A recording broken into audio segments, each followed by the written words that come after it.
Good morning everyone, welcome back to my channel एग्रीपल्स। स्वागत है आपका एक नए यूट्यूब के वीडियो में। तो आज से हमारा लेक्चर की एक प्रॉपर सीरीज चालू हो रही है। ओके, तो अपना फर्स्ट लेक्चर है एग्रोनॉमी के लिए, एग्रोनॉमी सब्जेक्ट के लिए। ये है लेक्चर नंबर 1 और इसका वेटेज है 4 मार्क्स। मतलब ये जो टॉपिक है एग्रोनॉमी एंड इट्स स्कोप, ये जो हम फर्स्ट टॉपिक ले रहे हैं अपना, तो इसका जो वेटेज रहेगा वो 4 मार्क्स का रहेगा। मतलब आपका जो एंड टर्म होगा या फिर एंड की एग्जाम होगी उसमें ये आपका जो टॉपिक है वो 4 मार्क्स के लिए आ सकता है। तो कोर्स नंबर है इस सब्जेक्ट का एग्रो 111, एग्रो 111 और कोर्स टाइटल है अपना फंडामेंटल्स ऑफ एग्रोनॉमी। ठीक है, फर्स्ट लेक्चर के लिए शुरुआत करते हैं। हर लेक्चर में एक एक टॉपिक कवर करेंगे, वैसे वैसे अपने लेक्चर आगे बढ़ते जाएंगे। फर्स्ट हमारा है एग्रोनॉमी एंड इट्स स्कोप। तो सबसे पहले व्हाट इज एग्रीकल्चर। पहले हम किसी अपने टॉपिक पे जाने से पहले हमें ये पता होना चाहिए कि एग्रीकल्चर मतलब क्या है, एग्रीकल्चर की डेफिनेशन क्या है, एग्रीकल्चर जो वर्ड है वो कैसे आया है। तो हम पहले वो देख लेते हैं कि what is agriculture. Agriculture. The term agriculture is derived from two Latin words, ager or agri,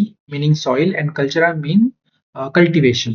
तो ये जो एग्रीकल्चर वर्ड है वो डिराइव्ड हुआ है लैटिन वर्ड से। ठीक है, ये आपको कॉम्पिटेटिव एग्जाम में भी आ सकता है। लैटिन वर्ड से डिराइव हुआ है एग्रीकल्चर वर्ड, जिसका मीनिंग है एगर मतलब फील्ड और लैंड, और कल्चरा मतलब कल्टीवेशन और ग्रोइंग। ये दोनों जो शब्द है, दोनों जो वर्ड्स है लैटिन शब्द, इनको कंबाइन करके एग्रीकल्चर ये वर्ड बना है और उसका मीनिंग जो बनता है वो है कल्टीवेशन ऑफ लैंड। अगर सिंपल लैंग्वेज में आपको बताना चाहूंगा तो खेती, या फिर खेती के रिलेटेड जो भी हम एक्टिविटीज और भी करते हैं उसको हम बोलते हैं एग्रीकल्चर। तो ये जरूर ध्यान रखना कि किस लैंग्वेज से ये डिराइव्ड हुआ है। तो लैटिन लैंग्वेज से हुआ है, which means cultivation of land is known as agriculture. ठीक है, तो अभी हम इसकी डेफिनेशन देख लेते हैं। तो एग्रीकल्चर जो एक फील्ड है या फिर एक ब्रांच है, उसमें कौन कौन सी थिंग्स और ऐड होती है या फिर किससे बना है एग्रीकल्चर। तो फर्स्ट है एनिमल हस्बेंड्री, जिसका मतलब रेजिंग ऑफ लाइफ स्टॉक। मतलब हम कैटल फार्मिंग करते हैं, पोल्ट्री फार्मिंग करते हैं या फिर गोट फार्मिंग करते हैं, वो एनिमल हस्बेंड्री में आता है। तो वो भी एग्रीकल्चर का पार्ट है। प्लस क्रॉप प्रोडक्शन, जो हम खेती करते हैं, ग्रेन उगाते हैं, पल्सेस उगाते हैं, राइस, व्हीट, मेज, ये सब जो हम खेती करते हैं वो भी एग्रीकल्चर में आता है। उसके बाद आता है हॉर्टिकल्चर, मीन्स अपने जो फ्रूट्स होते हैं, वेजिटेबल्स होते हैं, फ्लावर्स होते हैं, उनका प्रोडक्शन लेना, उसको हम बोलते हैं हॉर्टिकल्चर, और ये भी हमारा एक एग्रीकल्चर का पार्ट है। उसके बाद आता है फिशरीज, मतलब हम एक्वेटिक फिश होते हैं या फिर खाने के लिए फिश का इस्तेमाल करते हैं, एक्वेरियम में रखने के लिए फिश का इस्तेमाल करते हैं, तो ये आता है फिशरीज में। और फॉरेस्ट्री में आता है management of forests and resources, मतलब जो फॉरेस्ट के रिसोर्सेज है जिनको प्रिवेंट करना चाहिए, एनवायरमेंट प्रोटेक्ट करने के लिए हम फॉरेस्ट के लिए जो भी काम करते हैं वो फॉरेस्ट्री में आता है। तो ये सब जो पांचों थिंग्स है, animal husbandry, crop production, horticulture, fisheries और फॉरेस्ट्री, ये सब मिलके अपना बनता है एग्रीकल्चर। ठीक है, एग्रीकल्चर ऐसा नहीं है कि एग्रीकल्चर आया तो उसमें सिर्फ खेती होती है, नहीं, उसमें हम एनिमल को भी पालते हैं, उसको भी हम एग्रीकल्चर में जोड़ते हैं। फिश पकड़ते हैं, मछली पकड़ते हैं, गार्डनिंग करते हैं, फ्लावर्स का प्रोडक्शन, फ्रूट्स का प्रोडक्शन, वो सब भी एग्रीकल्चर में आता है और ये सब मिलके अपना एग्रीकल्चर बनता है। तो प्रॉपर डेफिनेशन क्या होगी एग्रीकल्चर के लिए वो अभी हम देखते हैं। Agriculture is the science, art and practice of cultivating the soil, growing crops and raising animals for food, fiber and other useful products। तो इसका मतलब क्या कि एग्रीकल्चर एक साइंस है, एग्रीकल्चर एक आर्ट है कि कल्टीवेटिंग सॉइल, जो मैंने आपको पहले ही बताया, सॉइल का कल्टीवेशन, क्रॉप्स ग्रो करना, रेजिंग एनिमल्स मतलब एनिमल्स को बढ़ाना। तो फिर वो क्यों, फूड के लिए, फाइबर के लिए और अदर यूजफुल जो प्रोडक्ट्स हम, गाय से हमें दूध मिलता है, चिकन से हमें मीट मिलता है, प्लस एग्स मिलते हैं, फाइबर, फाइबर मीन्स उससे क्लोथ बनता है, कपड़ा बनता है, ऑयल एक्सट्रैक्शन हम कर सकते हैं। तो ये सब हम इसमें करते हैं। तो ये आपकी प्रॉपर डेफिनेशन बनती है। प्लस इसको और एक मैं ऑप्शन देता हूँ कि agriculture is defined as an art, science and business for producing crops and livestock for economic purpose. मतलब हम इसका बिजनेस भी करते हैं, आगे जाके हम वो बेचते भी है, इकोनॉमिकल प्रॉफिट होता है हमारे लिए। तो ये दो डेफिनेशंस है, इसमें से जो भी आपको इजी लगती होगी, जो भी आपको अंडरस्टैंड होती होगी अच्छे से, तो आप याद कर सकते हो और एग्जाम में लिख सकते हो। और अगर आपको ये दोनों भी डेफिनेशंस अगर आपको हार्ड लग रहे हैं तो मैं और एक ट्रिक बताता हूँ। बस आपको ये जो 5 चीजें हैं, अपने 5 जो फील्ड्स है, ये सिर्फ आपको याद रखना है। मतलब अगर किसी ने पूछा कि एग्रीकल्चर की डेफिनेशन क्या है, तो आप ऐसे बोल सकते हो कि combination of animal husbandry, crop production, horticulture, fisheries and forestry is known as agriculture. हो गया सिंपल। आपको सिर्फ ये 5 चीजें हैं वो याद रखना है और उससे आप डेफिनेशन बना सकते हो। इसलिए मैंने एक चार्ट फॉर्म में भी आपको ले दिया है कि आप इसको ऐसे ऐड करके कंबाइन करके आप एग्रीकल्चर की डेफिनेशन बना सकते हो। और ये कुछ वर्ड्स है, ये अभी आपको नहीं है सिलेबस में, बट कुछ ऐसे शब्द है जो इंपॉर्टेंट होते हैं, जो आपको जानना चाहिए। तो वो एक शब्द है, फर्स्ट है अपना जियोपोनिक, मीन्स कल्टीवेशन इन अर्थ। जो हम अर्थ पे उगाते हैं या फिर मिट्टी पे हम जो कल्टीवेशन लेते हैं उसे बोलते हैं जीनोपोनिक। उसके बाद आता है हाइड्रोपोनिक, इसका मतलब क्या, वाटर। जो वाटर के ऊपर हम कल्टीवेशन लेते हैं उसे बोलते हैं हाइड्रोपोनिक्स। और उसके बाद आता है एरोपोनिक्स। इसमें आपको मैं डीपली नहीं समझा रहा हूँ क्योंकि अभी सिलेबस में आपके नहीं है, आगे जाके मे बी हो सकता है। बट ये जो वर्ड्स है, ये जो टर्म्स है, वो आप याद रख सकते हो क्योंकि ये बेसिक चीज है, ये आपको याद होना चाहिए।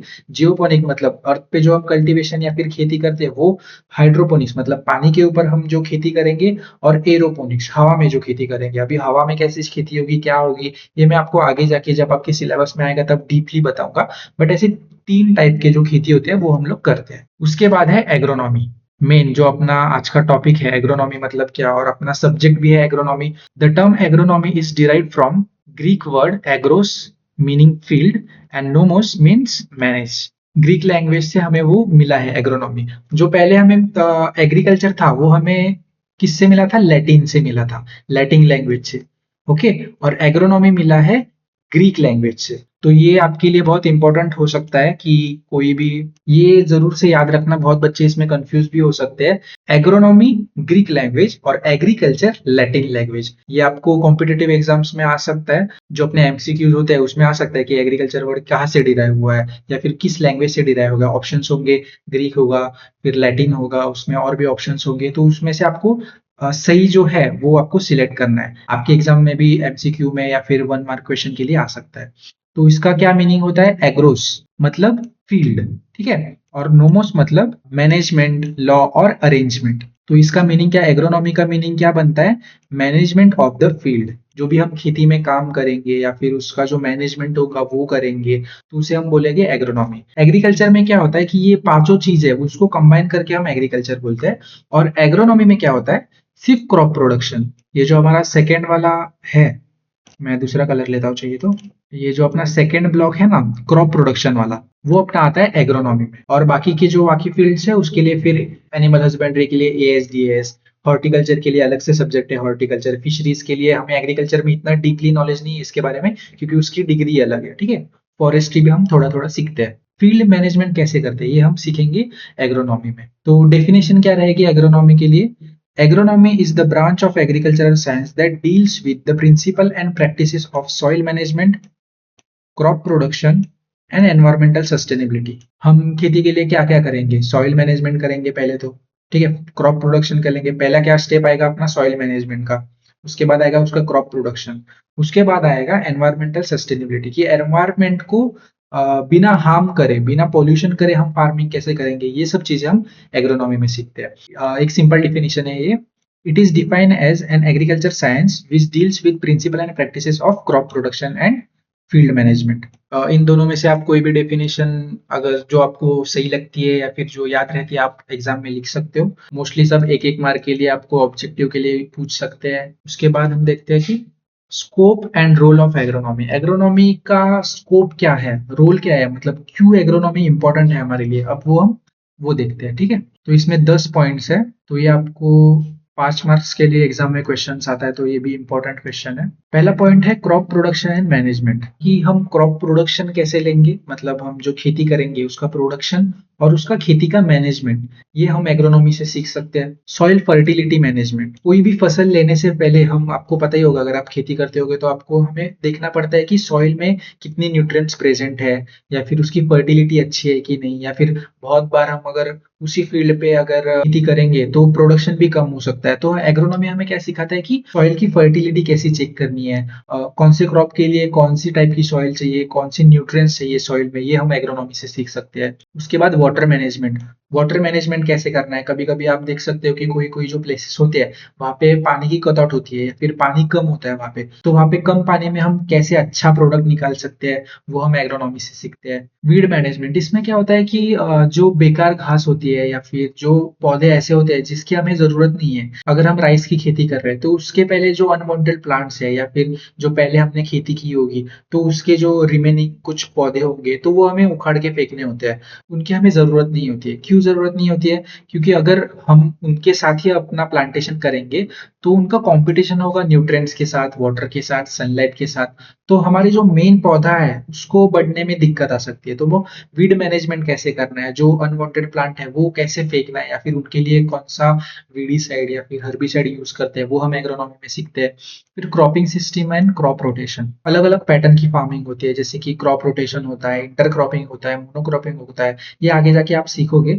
बट इसमें क्या होता है कि एक टाइम पे हम 2 पौधे साथ में लगा सकते हैं, 3 पौधे साथ में लगा सकते हैं, 4 पौधे साथ में लगा सकते हैं। ऐसे अलग अलग टाइप्स की फार्मिंग होती है। तो कौन से टाइप में कौन सा प्लांट सूट करेगा, मतलब कौन सा प्लांट है जो दूसरे प्लांट के साथ भी आ सकता है या फिर उसको कोई प्रॉब्लम नहीं होता है। इन्वायरमेंटल फैक्टर, इसमें क्या होता है कि आपको पता होगा कोई कोई प्लांट्स होते हैं उसको ज्यादा अगर पानी दिया तो भी प्रॉब्लमेटिक है, उसको कम पानी मिला तो भी प्रॉब्लमेटिक है। मतलब वेदर का इन्फ्लुएंस जो अपने खेती पे होता है, कभी जोरदार बारिश गिरेगी, कभी कुछ भी बारिश नहीं गिरेगी, बहुत तेजी से धूप आएगी, बहुत तेजी से अपना ठंड का मौसम होगा, तो वो भी अपने प्लांट को इन्फ्लुएंस करता है या फिर वो हार्म करता है अपने प्लांट को। तो वो कैसे कंट्रोल करे, वो भी हम एग्रोनॉमी में सीखेंगे।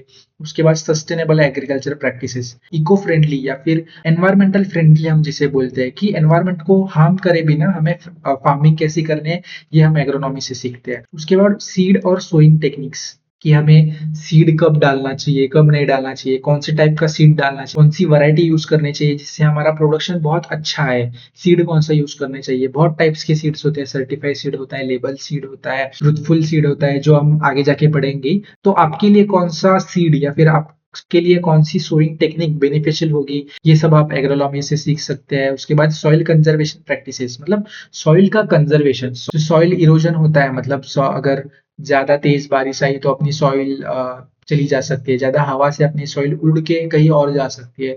तो ऐसे कुछ प्रैक्टिसेस जिससे हमारा सॉइल का इरोजन ना हो, ये हम यहाँ पे सीखेंगे। उसके बाद 10th और लास्ट है अपना फार्म रिसोर्स मैनेजमेंट। फार्म के अंदर जो अपने पास ऑलरेडी रिसोर्स है उसका रीयूज कैसे करेंगे, आपकी जो लैंड है, आपके जो लेबर्स है, उनका रीयूज कैसे करेंगे, कम से कम रिसोर्सेज से ज्यादा प्रोडक्शन निकालना हम एग्रोनॉमी में सीखते हैं।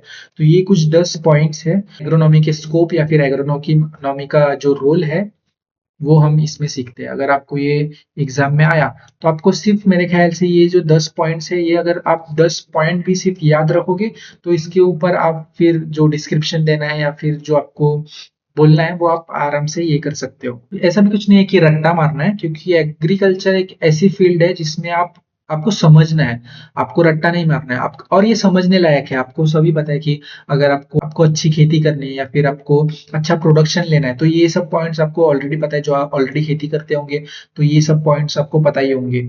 तो बस ये पॉइंट्स आपको एग्जाम में लिखने हैं। तो ये 10 पॉइंट अगर आप याद रखोगे तो इसका डिस्क्रिप्शन भी आप अच्छे से लिख पाओगे और एग्जाम के लिए आपको आसानी होगी। तो इसके बाद आता है अपना इंपॉर्टेंस ऑफ एग्रोनॉमी। ये भी सेम है, एज इट इज आपको यही पॉइंट्स लिखने हैं जो 10 पॉइंट इसमें दिए। इंपॉर्टेंस में भी आपके वही 10 पॉइंट आएंगे, थोड़े से आप वर्डिंग जो है वो चेंज कर सकते हो। इमेज भी अगर याद रखोगे या फिर इसमें जो पॉइंट्स दिए, ये water management, paste and disease management, sustainable agriculture, ये भी आप अगर याद रखोगे तो आपके लिए इजी हो जाएगा एग्जाम में लिखने के लिए, क्योंकि ये दोनों भी सेम है, स्कोप एंड रोल और इंपॉर्टेंस ऑफ एग्रोनॉमी। बस ऐसे अलग अलग क्वेश्चंस आ सकते हैं, इसलिए मैंने अलग अलग स्लाइड्स की बनाई है।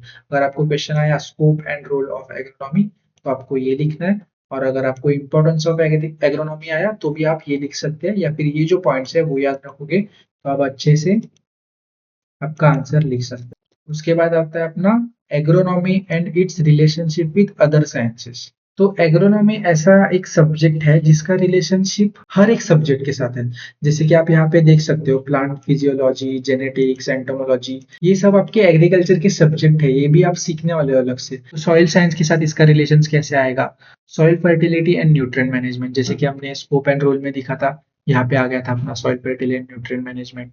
तो वही पॉइंट हुआ कि हम सॉइल फर्टिलिटी को एनहांस करने के लिए और न्यूट्रिएंट मैनेजमेंट को एनहांस करने के लिए एग्रोनॉमी का यूज करते हैं।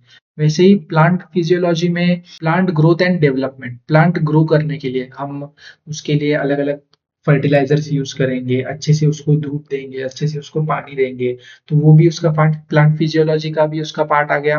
जेनेटिक्स में कैसे इसका रिलेशनशिप है कि क्रॉप वैरायटी इंप्रूव करते हैं, जो सीड्स हम चूज करेंगे वो भी एग्रोनॉमी का पार्ट है, कौन सी सीड यूज करेंगे, कौन सा अच्छा वाला सीड से हमें अच्छा प्रोडक्शन मिल सकता है, तो ये एक रिलेशन हो गया। एंटोमोलॉजी में इंसेक्ट और पेस्ट कंट्रोल, एग्रोनॉमी में हम क्या सीखते हैं कि कौन से इंसेक्ट के लिए हमें कौन सा इंसेक्टिसाइड यूज करना चाहिए, कौन से पेस्ट के लिए हमें कौन सा पेस्टिसाइड यूज करना चाहिए, ये सब हम एग्रोनॉमी में सीखते हैं। जैसे कि एंटोमोलॉजी में इंसेक्ट्स आ गए, प्लांट पैथोलॉजी में डिजीज आ गए, जो भी हमारे प्लांट्स के ऊपर डिजीज आते हैं उसको कैसे टैकल करना है। फिर इंजीनियरिंग आ गया इसमें एग्रीकल्चर का, उसके बाद एग्रीकल्चर इकोनॉमिक्स, मेट्रोलॉजी, माइक्रोबायोलॉजी और केमिस्ट्री, ये सब चीजें रिलेशनशिप है एग्रोनॉमी से, या फिर उसका सब ब्रांच आप बोल सकते हो कि एग्रोनॉमी से ही ये सब आगे डिस्कवर होता है। इंजीनियरिंग मतलब कौन से ट्रैक्टर्स यूज किए जाते हैं एग्रीकल्चर में, वो आप एग्रोनॉमी में सीखोगे।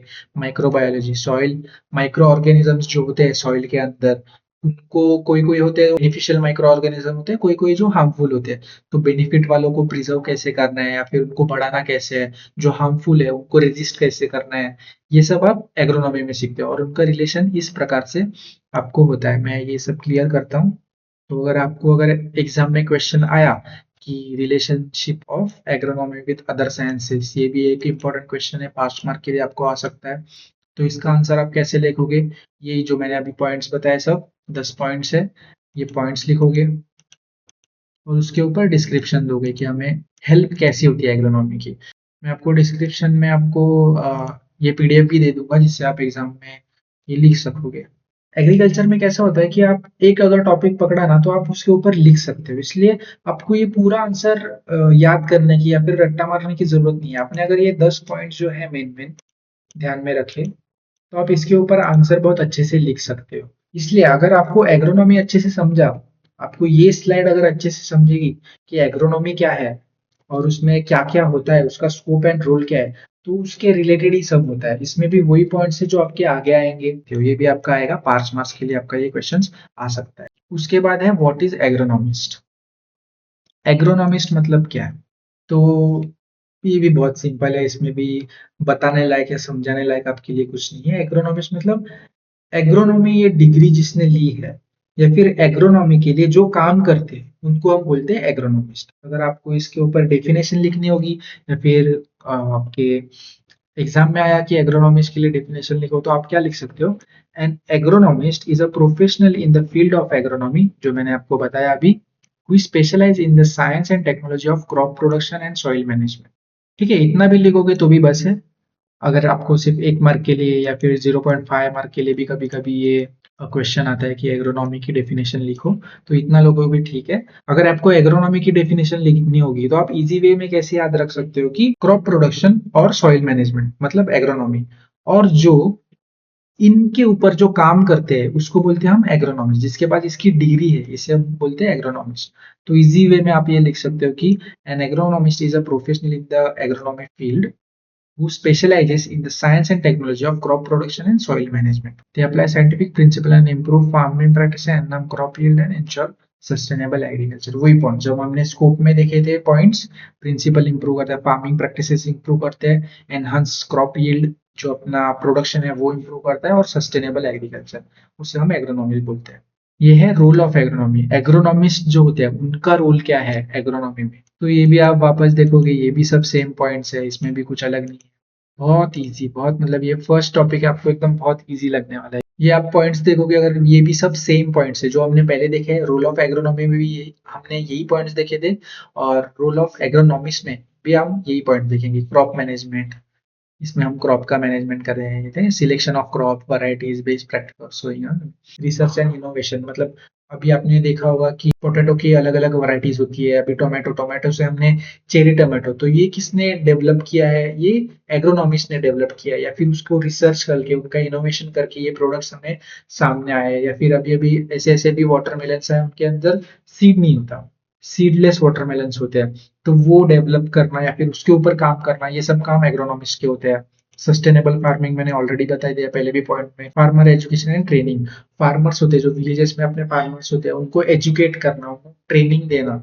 वो बहुत टाइम से एक ही टाइप की फार्मिंग कर रहे हैं, उनको बताना कि आपके लिए ये अच्छा होगा या आपके लिए वो अच्छा होगा, जिससे कि उनका प्रोडक्शन बढ़े और उनको इनकम भी अच्छा मिले। ये सब काम एग्रोनॉमिस्ट करते हैं। तो आपको आपने देखा ही होगा कि ये सब वही पॉइंट्स है जो हमने ऑलरेडी एग्रोनॉमी ये वाले जो अपना क्वेश्चन है या फिर ये वाला जो अपना टॉपिक है उसमें हमने कवर किया है। तो ये अगर आपको क्वेश्चन आएगा कि स्कोप है ऑफ एग्रोनॉमी क्या आएगा, तो भी आप वही सेम पॉइंट्स लिखोगे, बट आप जो एक्सप्लेन करोगे वो आपको एग्रोनॉमी के लिए एक्सप्लेन करना है या फिर क्वेश्चन के लिए एक्सप्लेन करना है। और इसमें भी आपको सेम ही पॉइंट्स आएंगे, बट एक्सप्लेन करते समय या फिर जो आपका ये डिस्क्रिप्शन दोगे, फर्स्ट पॉइंट आप क्रॉप मैनेजमेंट का लिख रहे हो, आपने उसका पॉइंट लिखा, उसको एक्सप्लेन किया, और ये एग्रोनॉमिस्ट का रोल होता है। या फिर सॉइल में ये एग्रोनॉमिस्ट का रोल होता है। लास्ट में सिर्फ आपकी वर्डिंग बदलेगी। और एग्रोनॉमी का अगर आपके पास क्वेश्चन आया तो आप लिखोगे कि ये एग्रोनॉमी का रोल है, ये उसका रोल है, ये इसका रोल है। सिर्फ आपको वर्डिंग चेंज कर रहे हैं, वर्डिंग के साथ आपको खेलना है। बाकी आपका जो आंसर रहेगा वो डिट्टो सेम रहेगा। एग्रोनॉमी एंड स्कोप वाला इसमें बस इतना ही है। इसमें आप यही सीखोगे, आपने एग्रीकल्चर की डेफिनेशन जान ली, ठीक है, वो कैसे डिराइव्ड हुआ है या फिर किस लैंग्वेज में है ये आपने जान लिया। आपने एग्रीकल्चर कैसे बनाया या फिर उसकी सिंपल डेफिनेशन आपने जान ली कैसे बोलना है। ये जो टर्म्स है ये आपने जान लिए। उसके बाद आपने जान लिया कि एग्रोनॉमी क्या है। तीनों के लिए भी आपको सेम ही आंसर लिखना है। अगर एग्जाम में आपको आया कि स्कोप ऑफ एग्रोनॉमी, आप यही लिखोगे, रोल ऑफ एग्रोनॉमी आप यही लिखोगे, इंपॉर्टेंस में भी आप यही लिखोगे। तो अगर वहां पे आके आपको कंफ्यूज नहीं होगा कि सर ने सिर्फ स्कोप एंड रोल ही बोला था, तो इंपॉर्टेंस के लिए कौन सा आंसर लिखना है, तो ऐसे नहीं, उसके लिए भी सेम ही आंसर आएगा। रिलेशनशिप में थोड़े से पॉइंट्स चेंज होंगे। रिलेशनशिप कैसे है एग्रोनॉमी का प्लस अदर सब्जेक्ट्स का, ये भी आपको मैंने बताया। ओके, ये आप देख सकते हो, डिस्क्रिप्शन में मैं दे दूंगा ये भी पीडीएफ, आप इसको भी अच्छे से पढ़ सकते हो। एग्रोनॉमिस्ट मतलब आपने जान लिया, जो एग्रोनॉमी के लिए काम करता है वो एग्रोनॉमिस्ट है, बहुत सिंपल। के जो आपने रोल जान लिया वो भी सेम ही रोल्स है, जो एग्रोनॉमी के रोल है वही एग्रोनॉमिस्ट के रोल होंगे, उसके लिए थोड़ी ना अलग कुछ होगा। उसने एग्रोनॉमी पढ़ा है वो भी तो वही काम करेगा ना जो एग्रोनॉमी का काम है। सिंपल है, अलग अलग इसके एक्चुअली इतने बार आपको देने की भी जरूरत नहीं है। आपको एक क्वेश्चन आप लर्न करोगे, उसके साथ आपके 3 से 4 क्वेश्चन आप लिख सकते हो। ठीक है, एग्रोनॉमिस्ट हो गया। ठीक है, आपका फर्स्ट जो आपका टॉपिक है इसमें आप इतना ही पढ़ते हो। हर मार्क के लिए एंड टर्म में होता है, बट मिड टर्म के लिए इसका वेटेज बहुत, मतलब मिड टर्म में इसके बहुत अच्छे से क्वेश्चंस आएंगे आपके लिए। मैं जब था बीएससी में तब आई थिंक एक तो एग्रोनॉमी की डेफिनेशन आ सकती है। आपको 1 मार्क के लिए एग्रीकल्चर की डेफिनेशन आ सकती है, एग्रोनॉमिस्ट की डेफिनेशन आ सकती है। और जो बड़े बड़े क्वेश्चंस है इसमें से एक एक क्वेश्चन आएंगे। अगर आपको स्कोप आया, स्कोप या फिर रोल में से एक क्वेश्चन आएगा, रिलेशनशिप का एक क्वेश्चन आएगा, और एग्रोनॉमिस्ट के रोल क्या है इसका एक क्वेश्चन आएगा। सबके आंसर ऑलमोस्ट सेम है, बट अच्छे से एक बार पढ़िए और डिस्क्राइब करते हुए उसका स्पेशलाइजेशन उसके लिए लिखिए। तो आपका ये जो टॉपिक है आराम से कवर हो जाएगा। बहुत सिंपल और बहुत इजी टॉपिक है। फिर भी आपको अगर कोई डाउट है, अगर आपको कुछ पूछना है तो आप कमेंट कर सकते हो, कमेंट में मैं रिप्लाई कर दूंगा, या फिर मेरा इंस्टा हैंडल, मेरा व्हाट्सअप नंबर भी चैनल पे लिखा हुआ है। आपको क्वेरी होगी तो आप पूछ सकते हो। तो आज की वीडियो के लिए बस इतना ही। अगर आपको ये वीडियो अच्छा लगा तो लाइक, कमेंट और सब्सक्राइब करिए। मिलते हैं अगली वीडियो में।